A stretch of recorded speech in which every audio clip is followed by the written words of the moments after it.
Oração.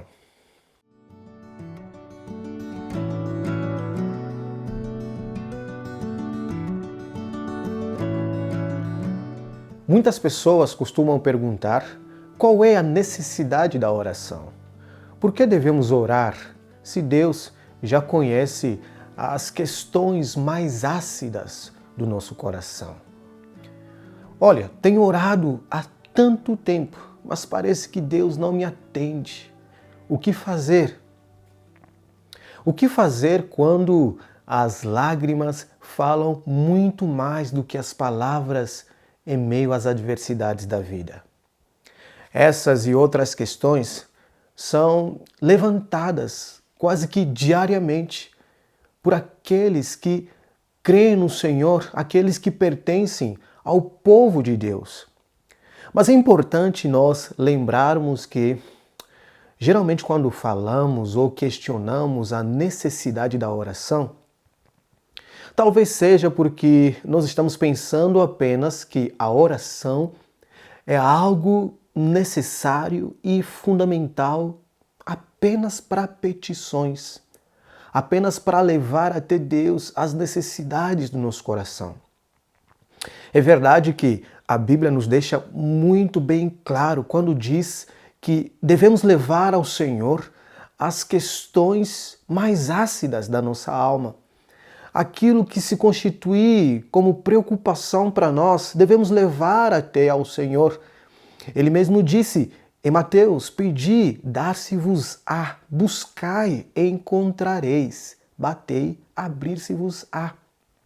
De fato, a Bíblia, em suas muitas páginas, nos ensina a levarmos até Deus as nossas preocupações, os nossos medos, as nossas angústias, aquilo que nos esmaga, aquilo que rouba de nós a alegria de desfrutar a nossa relação diária, cotidiana com Deus.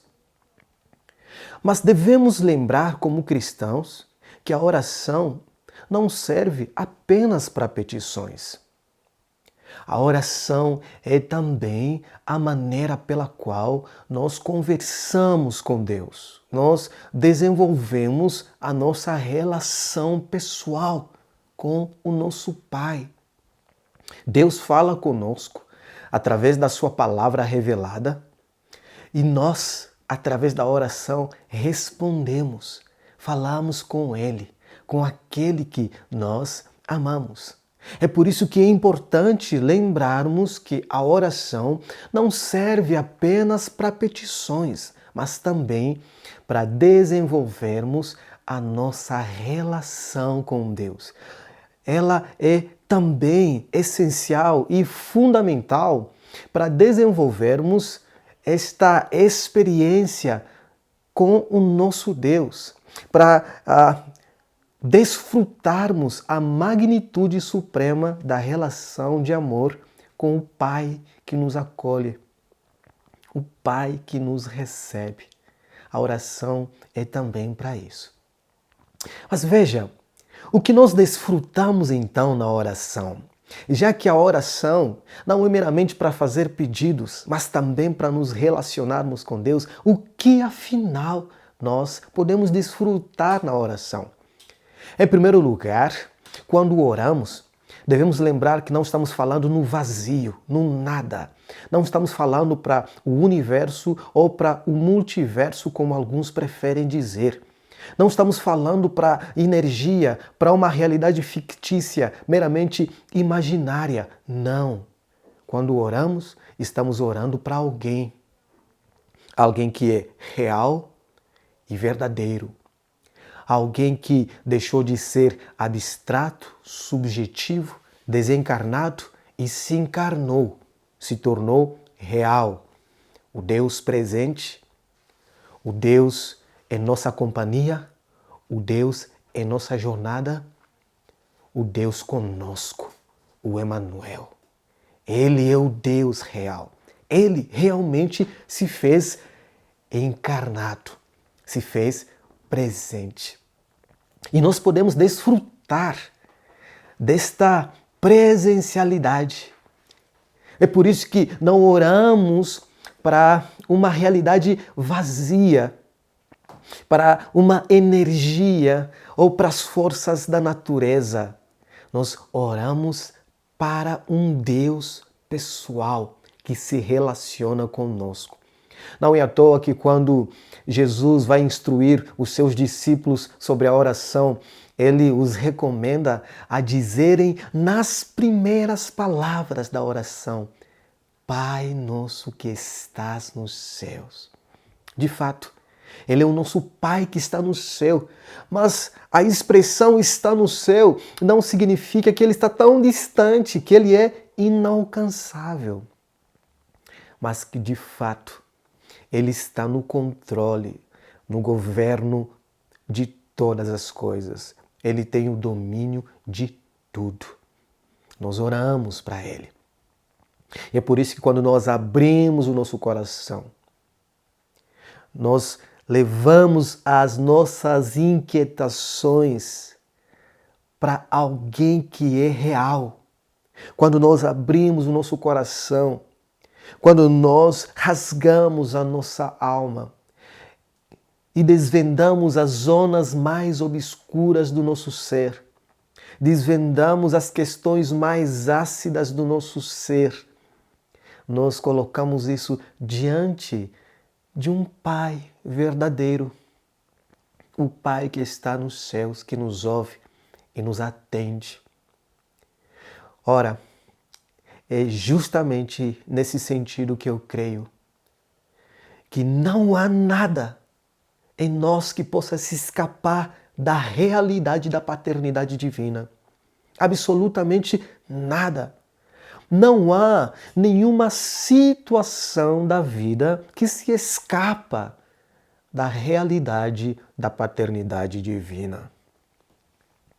Nós nos encontramos com a magnitude suprema da paternidade, o Pai que está no céu, e nós podemos de fato nos relacionar com Ele, nós podemos de fato falar com Ele. Pai nosso que está nos céus. Este é um dos grandes presentes que Deus nos deu.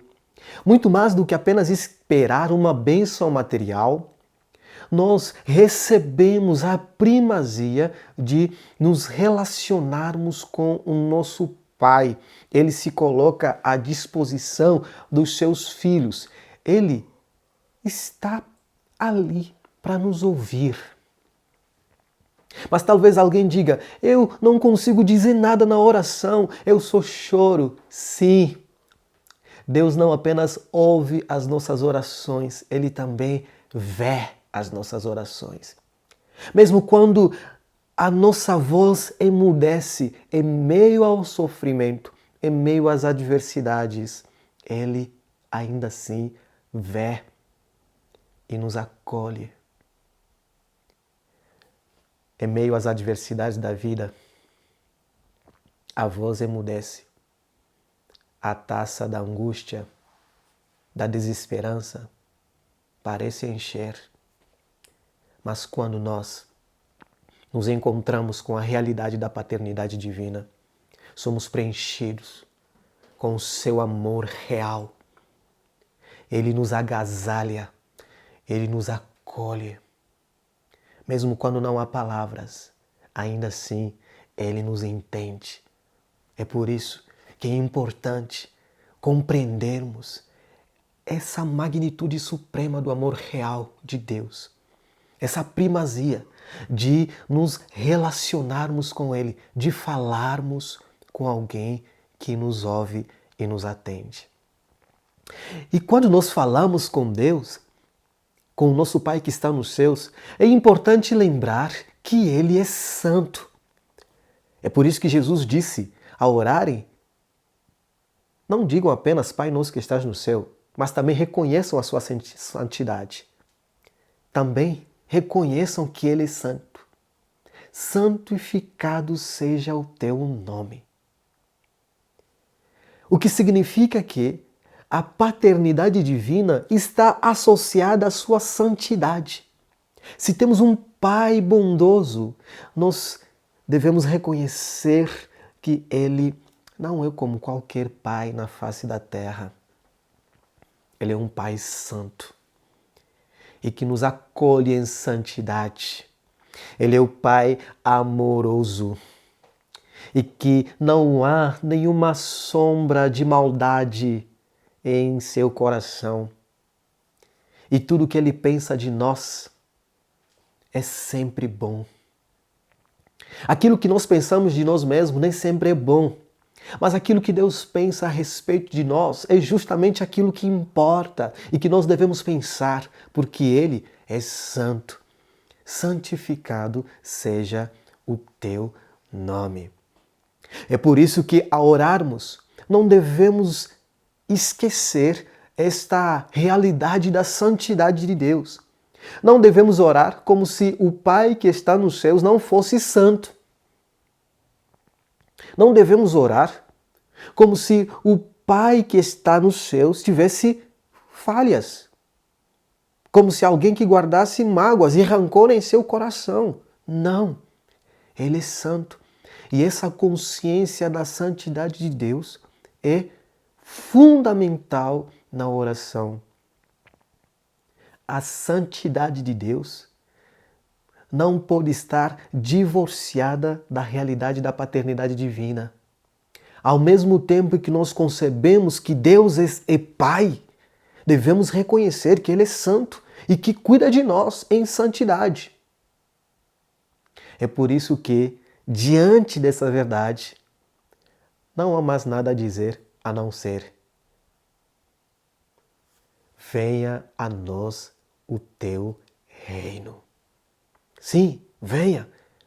Governa em nossos corações.